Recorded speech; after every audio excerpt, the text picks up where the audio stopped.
Decíamos ayer, decíamos ayer. que a raíz de una observación tuya sobre el hecho de que solo el hombre había llegado a este estadio de la evolución, y que bueno, como que yo siento que estabas hablando, pensando un poco en el destino manifiesto de la especie humana dentro de las especies, y yo no estoy muy seguro de eso.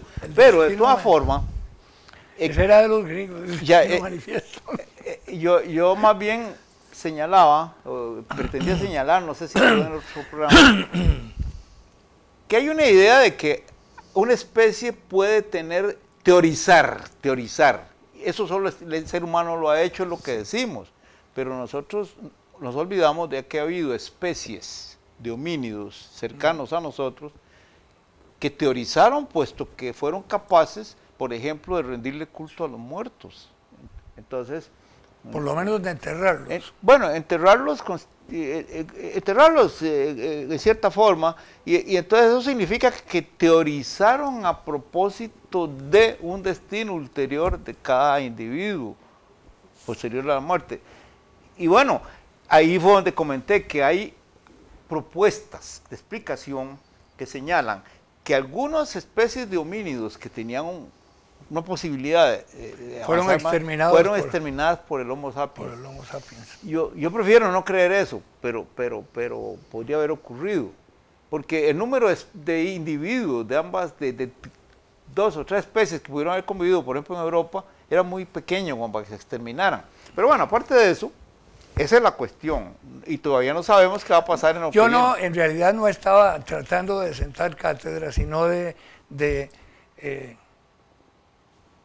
expresar una inquietud, es decir, que me llevó a pensar cómo sería si no existiera lo que yo sí creo firmemente, que hay una fuerza superior en esa evolución, en fin, no sé. Bueno, yendo más atrás de tu animalito que sale del agua, hay una cosa muy importante, que son las diferencias que se observan en seres muy anteriores y ya desarrolladitos, porque no vamos a ir a la bacteria. Todos venimos de las bacterias, finalmente. Además, las bacterias son inteligentísimas. Bueno, tienen una serie de actitudes que lo desconciertan a uno. Tienen una capacidad adaptativa del diablo. Sí. Pero los gusanos planos y los gusanos redondos, yo no me acuerdo cómo son los... bueno, los gusanos planos tienen la primera sugerencia en la naturaleza de un sistema nervioso con un pequeño chispazo de cerebrito que se está desarrollando, los redondos no. Y entonces hay también hipótesis, ¿verdad?, de que nosotros somos de la línea de los gusanos planos. Oíme, pero ve, ahora que estás hablando de eso, hay algo sorprendente. O sea, que hay especies de animales que no me digas así. Que en algunos aspectos son muy superiores a nosotros. Ya, por ejemplo, las iguanas, las lagartijas, tal. Usted les corta una pata y le sale otra pata. Eso es una característica de los gusanos. Bueno, en cambio nosotros nos cortan un brazo y somos el manco fulano por el resto de nuestra vida. No nos crece, ni nos sale. Bueno, ahora están diciendo que hay un tratamiento para que vuelvan a salir la parte dental. Yo, hasta no ver, no creer nada, lo leí en un día de estos. No hay nada para que vuelva a salir el cerebro de los políticos. No, en Science Digest, que a mí me encanta la revista, que habla de una serie de fórmulas que se van a aplicar a muy corto plazo para que haya una redentición. Bueno, está bien. Puede ser interesante, ¿verdad?, para no usar chapa. Pero eso es gravísimo, porque imagínate que los tiburones de la política se los suministran y estamos fregados. Sí.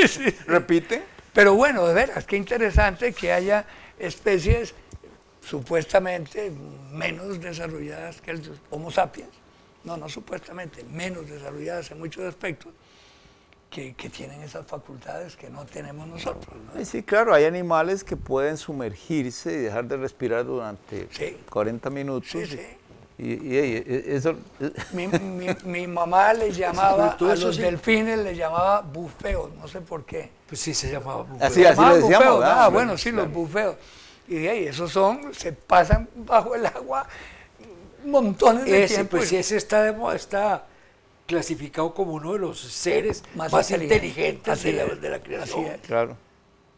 Y parece que tienen un lenguaje bastante... Han tratado de... ¿Se comunican entre ellos? Sí, claro. Bueno, las ballenas también se comunican entre ellos. Sí. Bueno, las hormigas se comunican entre ellas. Por dicha que los tiburones no se comunican entre ellos. No, sería un tortón. Bueno, no, pero ya, ahora, yendo a algo más... Ahora, ¿qué significa eso? Que todos esos animales, hay que decirles así, que hemos citado, que se comunican entre ellos, que esto y el otro, ¿llegaron a su máximo desarrollo o vienen detrás de nosotros? Pregunta. Esa es la pregunta. Sí, porque no ha pasado suficiente tiempo como para establecer un juicio. Sí, si nosotros vivimos... Ni cuando pase vas a estar vos para que lo contes. Por eso, a eso me refiero. Es decir, no se puede juzgar algo. Pero uno puede sin haber tenido experiencia de 1000 años. Con el conocimiento general que tiene de la evolución, sí, que estas especies vienen avanzando.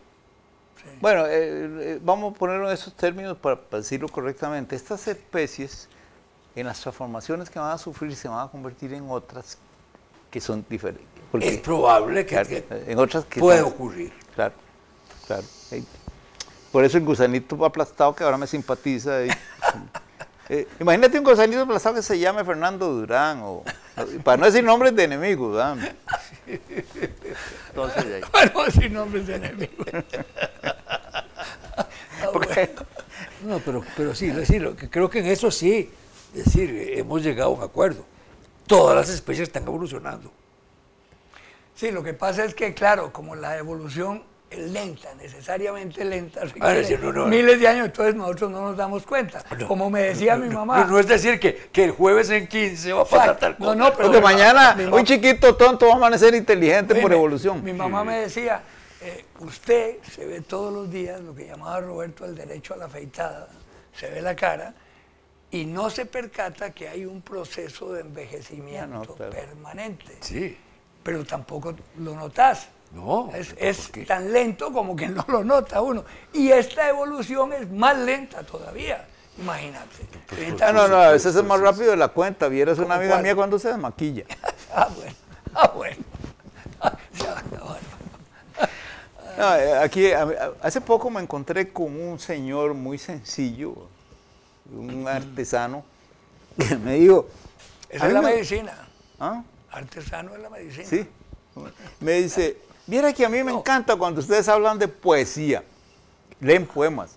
Y digo, yo casi nunca lo hago. No, sí, a veces. Hemos vuelto a leer poemas. No. Entonces ¿Y cómo? Si estamos sumidos en la ciencia. Sí. No, justamente, don Alberto, le quiero hacer un tour de force. A ver. Porque yo volví a leer un libro que leí parcialmente hace muchos años y lamento haberlo leído tan a la ligera. Se llama De Rerum Natura, Naturae, pero traducido al español es la naturaleza. Muy bien. Es de Tito Lucrecio Caro, y comprar el libro otra vez me salió caro. Pero bueno, Usted salió Lucrecio. Me salió Lucrecio. Pero fíjese usted que cuando se habla de las dos culturas, la ciencia y las artes y las ciencias sociales, por otro lado, el famoso Snow que habló de eso, no nos percatamos de que eso es una situación moderna, porque este poeta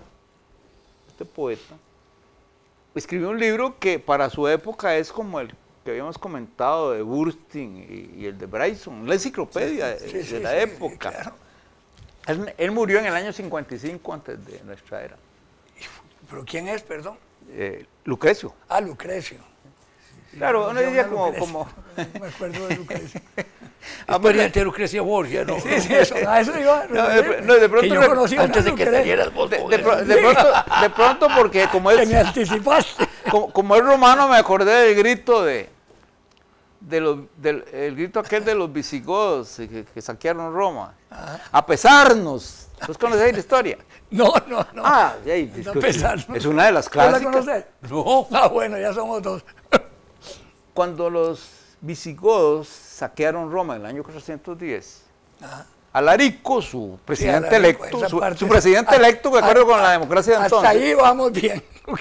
le exigió a Roma, a los romanos, a la ciudad de Roma, para dejarla, parece con la música a otra parte de la península, un cierto número de kilogramos de oro. Claro, en esa época no existía el sistema métrico decimal, pero era otra unidad. No existía el oro. Sí, el oro.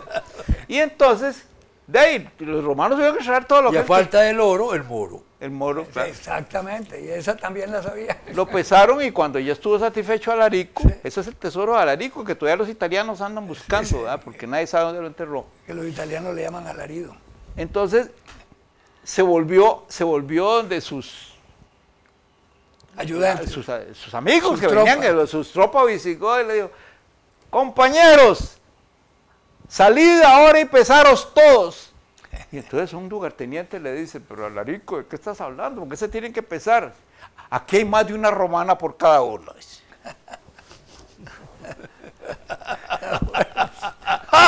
Está buenísimo. ¿Qué? ¿no? Ciertamente. ¿Tú sabes esa Eso es historia? un mentiro tuyo. No, ¿De veras? esa es una historia Aquí hay que una se cuenta romana como, por cada uno. Sí, pero en ese por tiempo no supuesto, le llamaban romanas. no se llamaban romanas. Sí, claro que no. Las de pesar. Las romanas sí. Por pero, eso, sí. pero las romanas no. Sí, pero eran darles una romana o una cosa.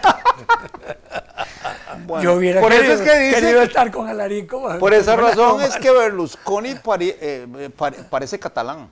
Bueno, léete el poema. Ah, bueno, entonces, Y ahí sí, nos Sí, quedamos. que todo eso parecía un preámbulo para un poema. Sí, sí, pero nos Sí, pero quedamos. a ver, a ver, Ahora Pero- estoy viendo que es un poema para un preámbulo. Sí, sí, a ver. es que yo no sé, me acordé de esa historia. No, Es muy bien. buena, Sí, podemos sí. dejar el poema otro día. Sí, claro. No. No, ¿De qué va? es un fragmento lo que voy a leer, porque el poema es un libro. Pero lo que pasa es esto, él mismo explica que él quiere endulzar el conocimiento científico con la poesía para que no se atragante la gente con él. Ve qué interesante. Y entonces, bueno, él escribe, yo traigo aquí un fragmento que quería leer porque además tiene la grandeza de que muestra cómo este caballero dejó sentados los principios de la moderna química y de la ecología ahí. En un poema. Sí, claro, aquí esta traducción no es mejor que la que está aquí en el libro, pero yo la recogí de otro lado para hacerla más simple. Finalmente, los aguaceros perecen cuando el Padre Éter los ha arrojado al regazo de la Madre Tierra. Qué belleza. Pero los cultivos brotan frescos y alegres. Un estallido de hojas cubre las ramas de los árboles. Los árboles mismos crecen y se cargan de frutos. De ahí obtienen a su vez su sustento hombres y brutos. De ahí florecen ciudades bendecidas con niños. Y cada frondoso matorral es una algarabía de nuevas nidadas de pájaros cantores. De ahí los exuberantes pastos donde el ganado, cansado de su propia mole, se echa al suelo y el blanco humor lechoso resuma de sus hinchadas ubres. De ahí la nueva generación que retosa vacilante por la hierba fresca, achispada sus jóvenes mentes por la leche sin diluir. Por lo tanto, los objetos visibles nunca perecen del todo, ya que la naturaleza repara una cosa a partir de otra y no permite que nada nazca sin la ayuda de la muerte. Ese es uno de los fragmentos. Nada nazca sin la ayuda de sin la la muerte. ayuda de la muerte. Sin la ayuda Sí, sí, de la muerte de otra cosa.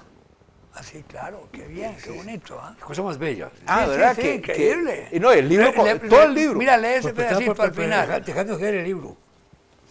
El pedacito ese que De nada ahí, nazca como, sí. espérate. Por lo tanto, los objetos visibles nunca perecen del todo, ya que la naturaleza repara una cosa a partir de otra y no permite que nada nazca sin la ayuda de la muerte de otra cosa. La idea del reciclaje y todo está ahí. Sí. Y tiene unos párrafos ahí que uno dice, hey, pero aquí están las leyes de Newton. De verdad, es increíble, es increíble. Y todo dicho en esta clase de lenguaje. No, una belleza de veras que sorprendente. Y él, ya le digo, un hombre que murió en el año 50, todavía Julio César no se había jalado la trastada, y uno dice, bueno, ¿cómo es que se perdió esa unidad entre las dos culturas, la que se ve ahí? Porque, como les digo, él explica cómo él va a almibarar el conocimiento no científico con la poesía. Y hay ¿Cómo se llama el libro? Se llama La naturaleza, de Rerum Natura es el título. Yo tengo algo de Lucrecio. Pero fíjate que... No me acuerdo, tengo que buscarlo hoy. Yo quisiera tener de Lucrecio la inteligencia. Pero fíjate que hay una parte, ahí la subrayé, después la busco. Donde... Pónganse ustedes a pensar lo que tendríamos si en aquel momento, hubiera existido la imprenta. Ah, no, claro. Claro. Es que eso hay que imaginárselo, porque hay un pequeño párrafo que yo me quedé petrificado porque estaba hablando del ADN. Claro, no lo llama así. Pero lo que compara los corpúsculos en que se descomponen la materia viviente con las letras. Y claro, todo el mundo, toda la didáctica alrededor del ADN se elabora hablando de que el ADN es un sistema en clave integrado por unas pocas letras. Y se queda uno perplejo y dice, ¿cómo fue que la humanidad se estancó? No, avanzó tan poco después habiendo tenido estas oportunidades. Sí, es sorprendente. Bueno, ahí viene el resto No, pero para mí, dentro del concepto poético, esa frase, esa oración, porque es una oración, que tiene que morir para que surja, bellísima. Sí. Préstame un minuto, es que me debía regalar esto. No, pues que esa frase... Yo solo tengo en la red. Sí, es increíble, por todos lados se encuentra uno con unos... Oí, las generaciones de seres vivos pasan en rápida sucesión como corredores que se pasan la antorcha de la vida. Pues, puchica, no sea bárbaro, porque... No, de este lado está al final. Sí. Hay un párrafo también muy poético que el editor lo subtitula Los átomos son sólidos e indestructibles. Claro, esto en nuestra época ya no es cierto, pero la desintegración del átomo es un conocimiento actual, pero... Sí, pero son indestructibles. Son las partículas atómicas, pero no se destruyen. Pero que lo dice... Se atomizan. Que el átomo como que hay... Lo importante es eso, que uno coge cualquier párrafo y se da cuenta que está... No hay cosa que se engendre a partir de nada por obra divina jamás. Y una sociedad politeísta, sí, llena claro. de dioses hasta para la comida. Que no hay cosa que se engendre a partir de nada por obra divina jamás. No, es tremendo. El bursting. Sí. De su época. Ya me quitaste la ilusión de bursting. No, estoy bromeando. Cada cosa a su tiempo. Qué horror. Es que ahora que nosotros tres venimos, nos reunimos, conversamos. Y fíjense cómo cada uno de nosotros de pronto descubre algo. Señor, ¿cómo es que hemos podido vivir hasta este día sin saber esto? Sin habernos dado cuenta. Sí. Y estamos todavía en la escuela. Y yo leyendo a Dick Tracy cuando tenía todavía ya 11 años. Sí. Dice que hay que aterrizar, bueno, Sí. mejor dicho, porque Bueno, me sí, estaba sí. poniendo dramático. No, no, no.